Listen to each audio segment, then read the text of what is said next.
حضرت بایزید بستامی کہتے ہیں کہ میں نے اپنی ماں کے آگے ہاتھ جوڑے، میں نے کہا امی تجھے راضی کروں یا رب کو راضی کروں؟ تو اپنے حق مجھے معاف کر دے، اللہ کو میں راضی کر لیتا ہوں۔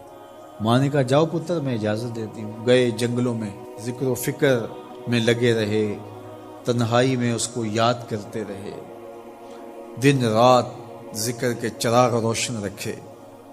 12 سال گزر گئے حق کی تلاش میں۔ ایک دن واپس بستام کے قریب سے گزر رہے تھے، خیال آیا چلتے چلتے ماں کو سلام کر جاؤں۔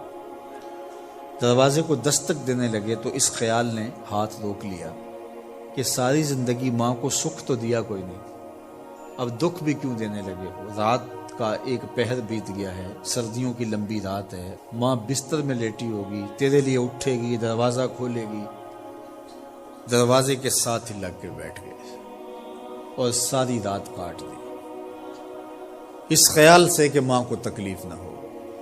جب سحری کا وقت ہوا تو اندر سے جو نالی آتی تھی اس نالی سے پانی آیا، سمجھ گئے میری ماں تہجد کے لیے اٹھی ہے اور وضو کا پانی ہے، تو فوراً دروازے پہ دستک دی۔ اندر سے آواز آئی بیٹا بایزید میں ابھی آئی۔ مائیں بیٹوں کے دستک کے انداز سے جان لیتی ہیں یہ کس بیٹے کے ہاتھوں کا لمس ہے۔ 12 سال کے بعد آئے، دستک دی، کہا بیٹا بایزید میں ابھی آئی۔ ماں کی تو نگاہیں ہی دروازے پہ رہتی ہیں۔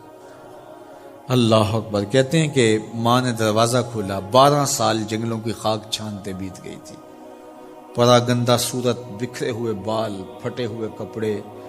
میری ماں کی جب نگاہ میرے پہ پڑی تو اس کی چشمان سے موٹے موٹے آنسو ٹپکنے لگے، اور اس نے ایسے ہاتھ پھیلا کے کہا مالک میرا بیٹا بایزید تیری طلب میں نکلا تھا، تو نے ابھی تک اسے اپنا قرب نہیں دیا۔ حضرت بایزید بستامی کہتے ہیں 12 سال کی ریاستوں سے جو کچھ نہیں ملا تھا ماں کے اٹھے ہوئے ہاتھوں سے مل گیا۔ میں نے کہا مالک میں تجھے کہاں ڈھونڈ رہا ہوں، تو کہاں موجود ہے؟ تو ماں باپ کی رضا اللہ کی رضا کا دروازہ کھولتی ہے۔ جن لوگوں کے ماں باپ ناراض ہیں اور وہ جا کے پیر صاحب کی خدمت کرتے ہیں اور میاں ماں کے قدم چومو، باپ کی ٹانگیں دباؤ، ان کی خدمت کرو، تمہارے پہلے مرشد وہ ہیں، ان کو راضی کرو، پھر کسی شیخ کامل کی صحبت میں آنا، دیکھو کیسے دل کی بند کھڑکیاں کھلتی ہیں۔ ایک مرشد تو ناراض کر آئے اور دوسرے مرشد سے تمہیں کیا ملے گا؟